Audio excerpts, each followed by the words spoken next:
Good morning, dear students. Today we are going to study the third chapter of our English literature book Foreign Lands, written by R.L. Stevenson.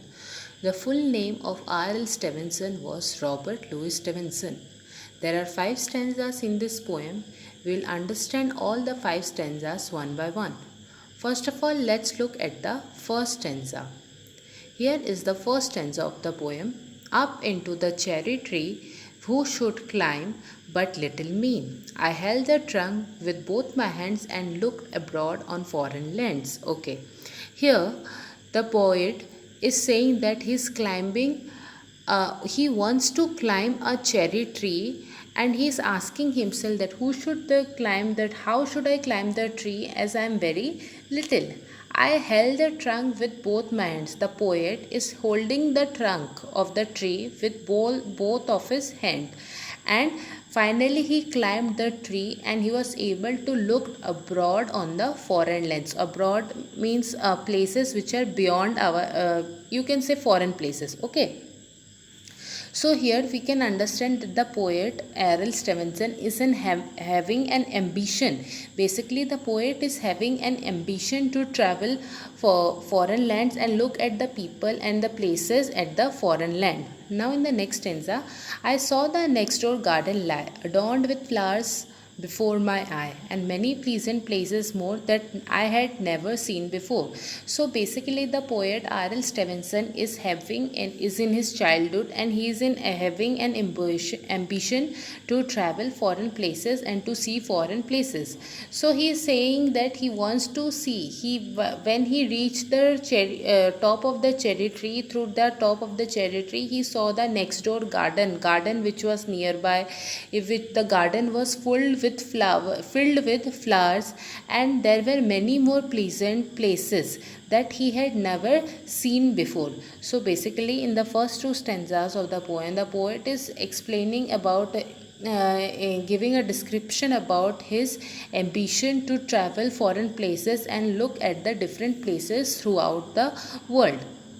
Now let's move into the next stanza. In the next stanza it is given, I saw the dimpling river pass, and the sun's blue looking glass. The rusty road go up and down with the people tramping into town. Okay, now the poet says that when he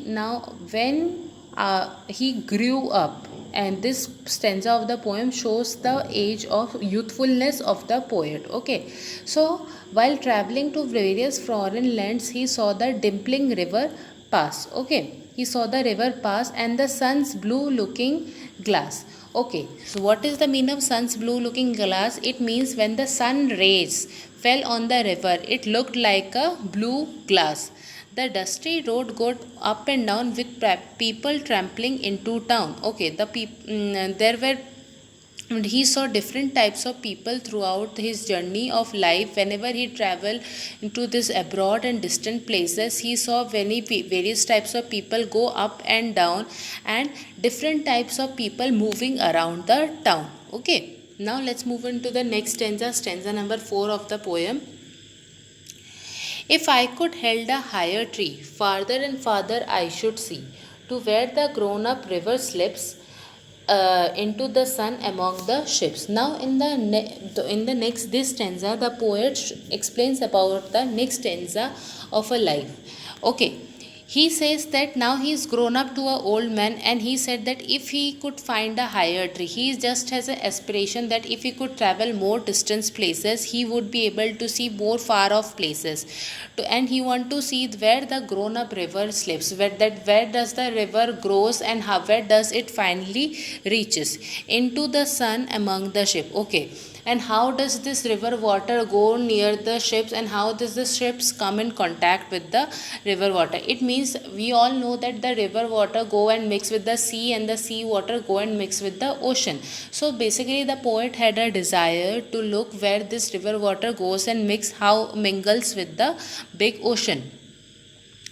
Okay, now let's move on to the last stanza of the poem. What is the last stanza of the poem?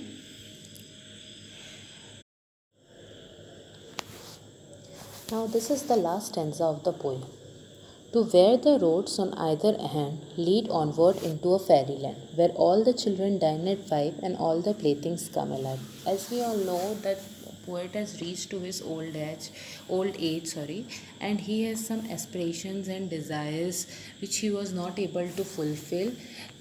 He had some aspirations and desire to travel to more distant places so that he could see the river mingling with the mighty ocean, and how the ships reach on the shore, and all those things, inspirations he had which he was unable to fulfill. So the poet is saying that if the poet he was would be able to get reach a higher tree, so through that higher tree he would be able to look on the both sides of the road. He would be able to look at both sides of the road, where does the roads lead to in both sides, and in which side of the road there was a fairyland.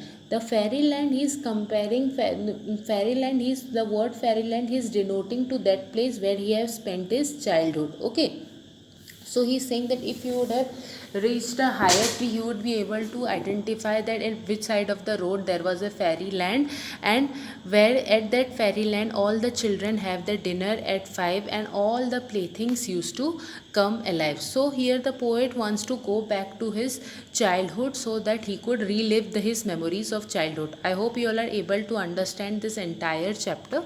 Thank you.